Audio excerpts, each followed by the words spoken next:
make your day richer than it was before.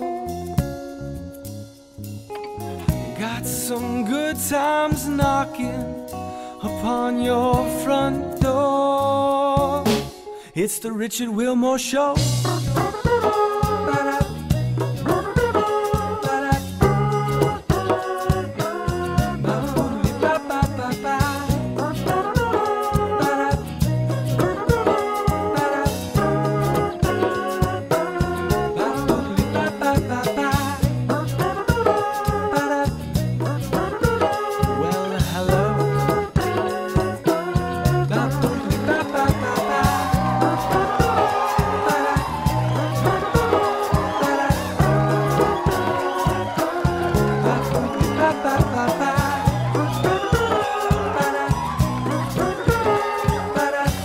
Ladies and gentlemen, Mr. Richard Wilmore.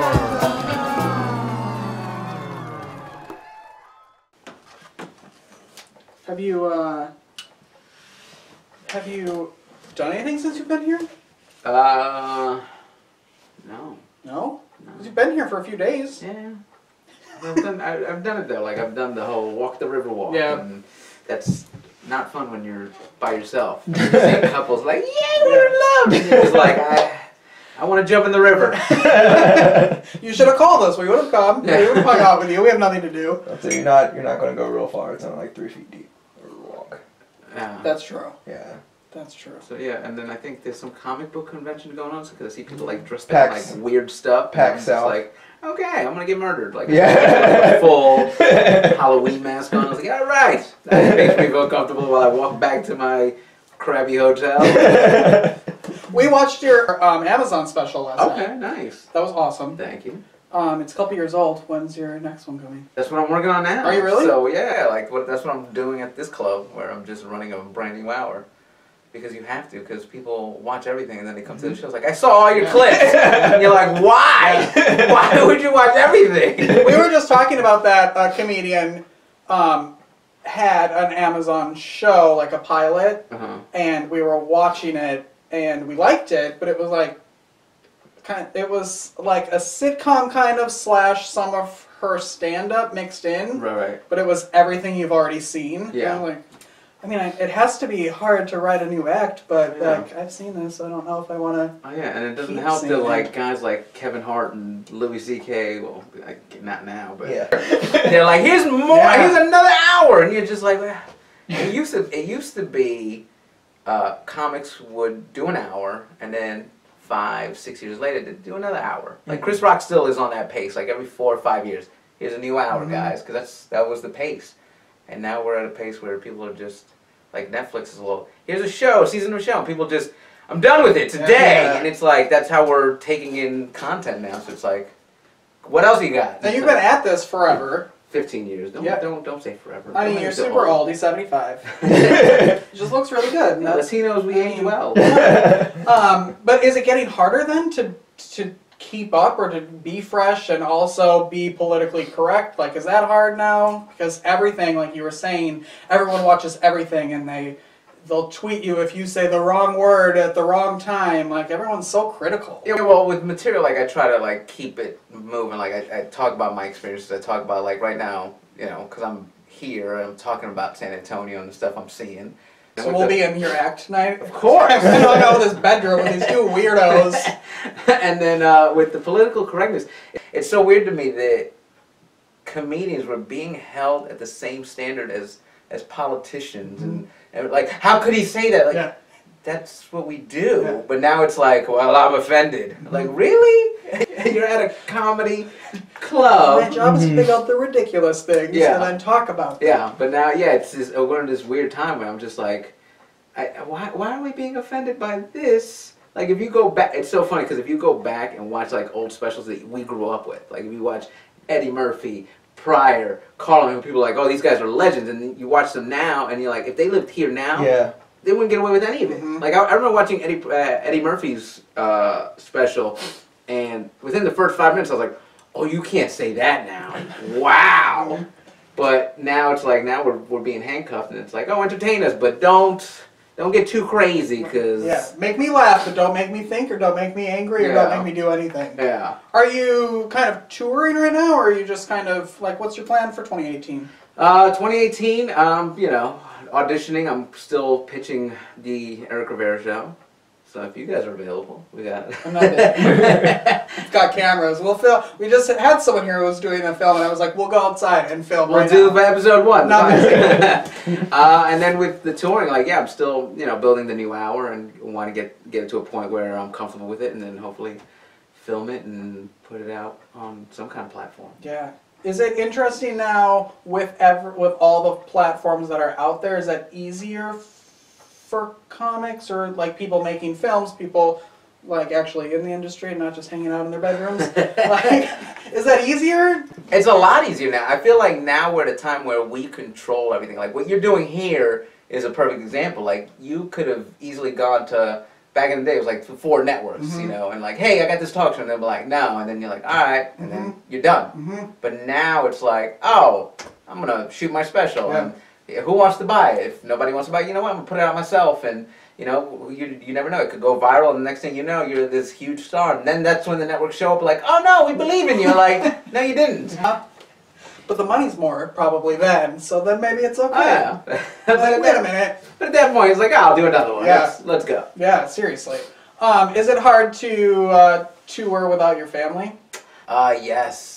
It's, you know, I like it. It's so funny because, like, I thank God for technology. Like, I don't know how people did it back in the day. Like, oh, my dad's a salesman and he's gone for months and you don't see him. Now I can at least FaceTime them and they see me. And, you know, it's now my oldest, he's 5, so he's getting to the point where he can convey these feelings, which kill me because I'm like, ah, Daddy's got to go to work. I'm like, but I don't want you to go. God. I miss you. And I'm like, why would you? Oh my God. You're up on stage, like, I just got off FaceTime with my son. Yeah, so then when I get to bad clubs and it's like, well, we've got 6 tickets sold, I'm like, I left my son for this.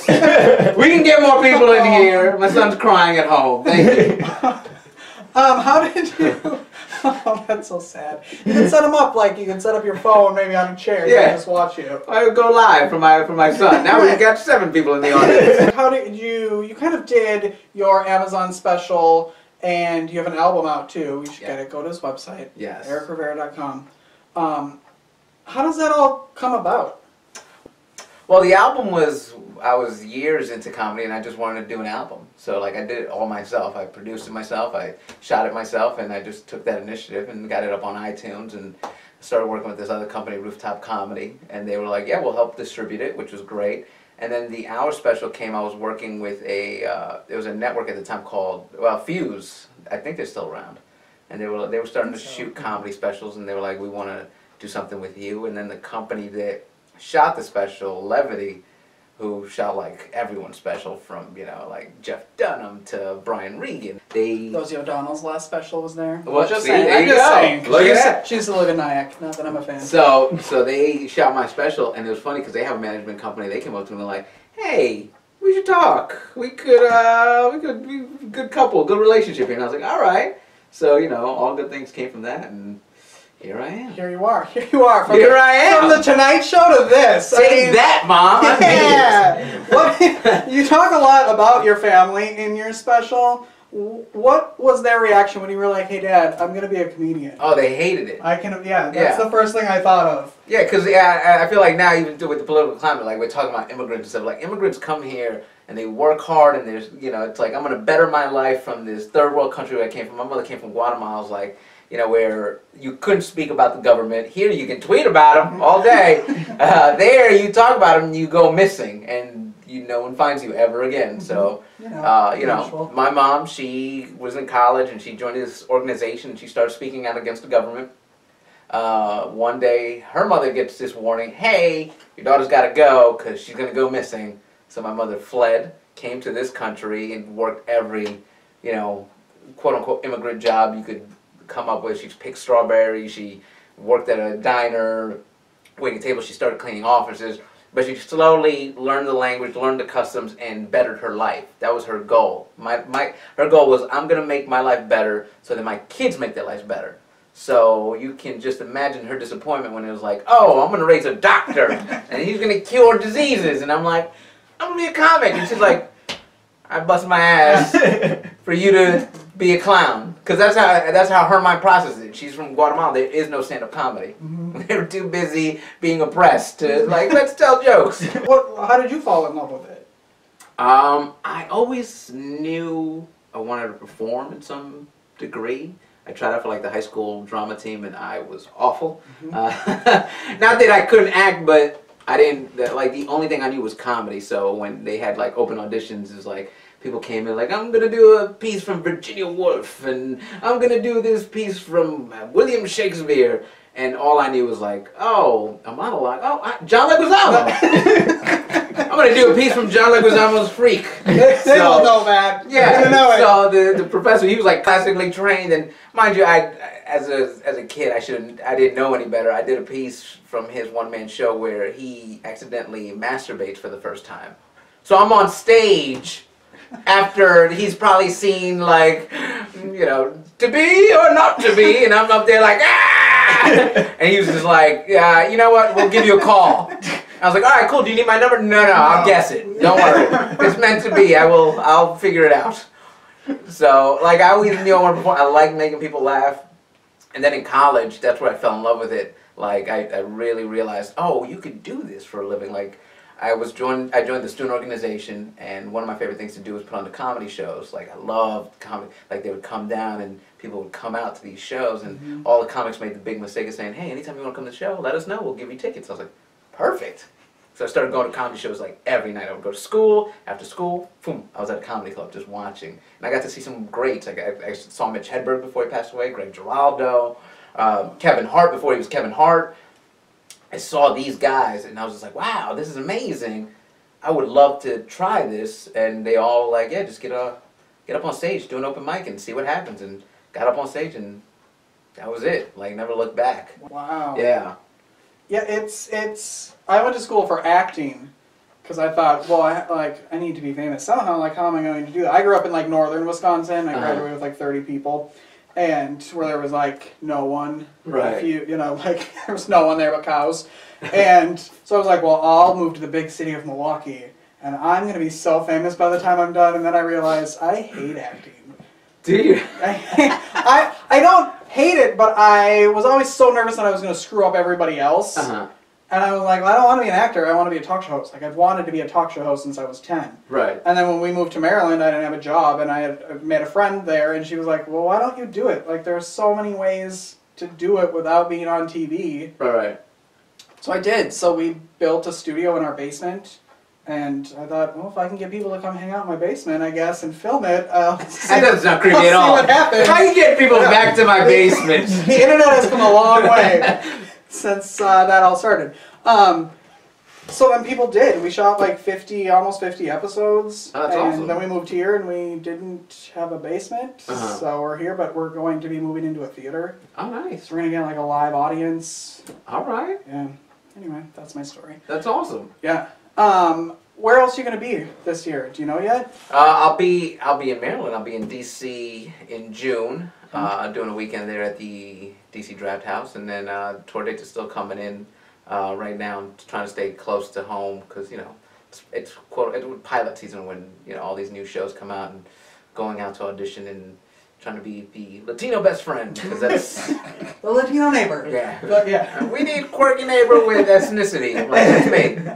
So, if you, is that kind of your plan? Do you always want to stay with comedy, or do you think acting is where you want to? Oh no, I'm a comic from the jump. Like, no, don't get me wrong. I'd love to be in something where people are like, oh yeah, you're the guy from that thing. But I'd still, there's no rush as like getting up on stage and getting that immediate feedback. That's the one thing I love about comedy. Like, you could do a joke and right away, haha, oh, that was funny, cool. And when it comes to like TV stuff, it's like, all right, deliver this funny line. It's like, boom, and no one laughs, and you're just like, yeah, I don't know, was that funny, guys? And they're like, no, it's funny, don't worry about it. And you won't know until that's released. Are you still working on your own Still working on my own show, still, out there pitching it, as much as everything going on, like, the time's up, like, we're looking for diversity. They're not, let's be honest.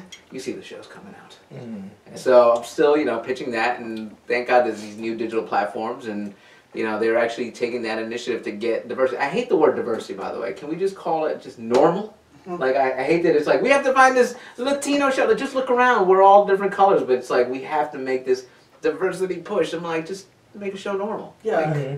Just find a good show Yeah. and make it. And we don't have to force, like, oh, it's got to be an Asian friend. It's got to be, like, it's just make it natural. Like, you know, like, there's some classic shows I watch, like Friends. I'm like, we're in New York now. One Puerto Rican ever walked into that coffee shop.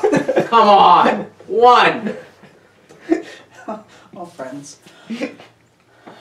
That's why I didn't like that show. Whatever, it's fine. I was the only person in America who hated Friends. It's a show where it's just entrances. That's all it is. If you really watch the show, it's like, we're in a room. Who's going to come in? Boom. They're in. Now they're out. Who else is going to come in? Boom. And like, the most exciting thing on that show was their frame on their doorway. Like, I never understood the fascination with that. Yeah. Erik Rivera, thanks for hanging out with me. No, thank you, man. This was a lot of fun. Well, of course it was. I'm not gonna lie, I was a little nervous at first, just pulling up. I didn't know what I was getting into. Sketchy house. You want to come into my basement? No, now we're going upstairs in my bedroom. Yeah, we got free fine. candy. Come on, cameras. It's gonna be great. Okay. Check out Erik Rivera. Yes. Please go watch his Amazon special. Go download his album. Thanks for being here. Oh no, thanks for having me, man. Enjoy your day. I will. Enjoy San Antonio. We'll be right back.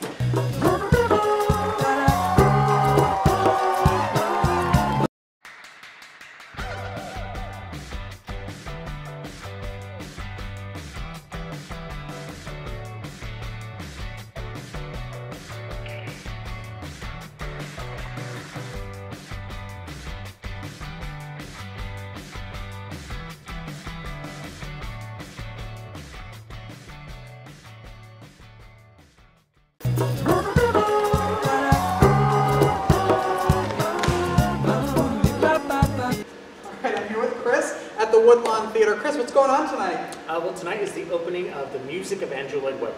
Are we excited about that? Of course we are. We are very excited about it. Can you tell me a little bit about what's going on? Yeah, so we starting our 2018 season. We wanted to pick a show that was a little bit different for the San Antonio community. So we came along this show, and what's great about this show is we can pick any 20 songs from the Andrew Lloyd Webber musical catalog. So we were able to pick some of his best works, and also some of his lesser known stuff that are real gems and musically wonderful. So we were able to piece them together in one musical production that fits our cast and our beautiful theater. So it's been a really wonderful process, being creative and forming a whole new show that's specifically designed for the Woodlawn. Who designed this set? This is so exciting. So this, awesome. So our technical director, Benjamin Graybill, designed it for us. So we knew we wanted an elegant evening with levels for all the performers to be on, so we came up with this wonderful design. And then he built us a wonderful chandelier that is our focus for the show. As you do. Yes. I promise it's not crashing during the show. But it is going in my living room when it's over. Exactly. It's going in my office. Fine. We'll fight for it. We'll join custody. How long does it run for? We run through March 18th. Okay, so there's plenty of time. There's plenty of time. Plenty of time to come see. And then you have something else fun happening after tonight, correct? Yes. So tonight is our first performance of Woodlawn After Dark. So it's a late night cabaret. So 2 times during every main stage production we will have this. And each night is themed. Tonight's theme is Love is in the Air. So what happens is we have a group of performers that sing out in our lobby with a piano that tie into our theme. We have our bar open, we have a food truck out there. So we invite people to stay after the show and hang out and hear some great performances. How did that come about? We used to have another cabaret here called Broadway Nights. People that are producing that are no longer doing that here. So we wanted to continue the tradition and keep it going because people really enjoyed coming here and making a night out of it. So it's just something that we're going to offer 2 times per show, along with Tim Hedgepeth, who is another great director in San Antonio. We're kind of dividing it up. So the next one he's doing is in 2 weeks, and his theme is Leading Ladies. Right. What else is happening at the Woodlawn in 2018? So with every main stage show, we are doing some community engagement. So we have a few different nights during every production. On March 3rd will be our first ever Pride Night. So for Pride Night, we invite the LGBTQ+ community to come out, to mix, mingle, get to know each other. We're going to have a DJ out here, and then also food is being provided by Luther's Cafe. So we're excited about that. We're going to offer that for every show in the season. Then we also are continuing our American Sign Language, our ASL nights, and that's going to be on March 10th. and then our college night. It's a new feature we're having. College kids can come out. Every day there's something. Every day there's a party at the Woodlawn. So we're inviting our college kids. We have a great discount for our college kids to come out, and we'll have different food provided on different nights for them. And our first college night is going to be on March 16th. Great. Your website. Our website is woodlawntheatre.org. Okay, good. And it'll be at the bottom of your screen. So go there, get your tickets, learn about what's happening here every night of the week. Thanks. Thank you. I'm excited. Yeah, I'm excited. Let's go. I'm ready. Let's go find my seat. All right, I'm here with Brian. You are in the production. I am. You want to talk about it? Yeah, it's really great. It's a musical review, so it's a bunch of different songs written by Andrew Lloyd Webber from Cats, Phantom of the Opera. We got some Jesus Christ Superstar, so there's really something for everybody. And we put them all together and kind of mix it up and have a good time. So what we've done here is it's almost like we're telling our own little sub-story. Okay. So we put these songs together in a way that helps create a fun evening. But we're not actually playing different roles. Okay. So we're just performing the music and giving you a good and interesting interpretation. So it's almost like a concert. It's almost like a concert, but there's a lot of dancing and there's a lot of movement on the stage. How long have you been an actor here in San Antonio? I've been an actor here in San Antonio since I started this role at this theater. I just moved here from San Diego, California, where I've been acting for 10 years. But I moved here in November, and this is my first show, actually. Well, how come you're here? For this show? You moved here just for the show? I mean, as much as I love to say that, I moved here because my husband's job moved us here, but this is one of the first things that I did.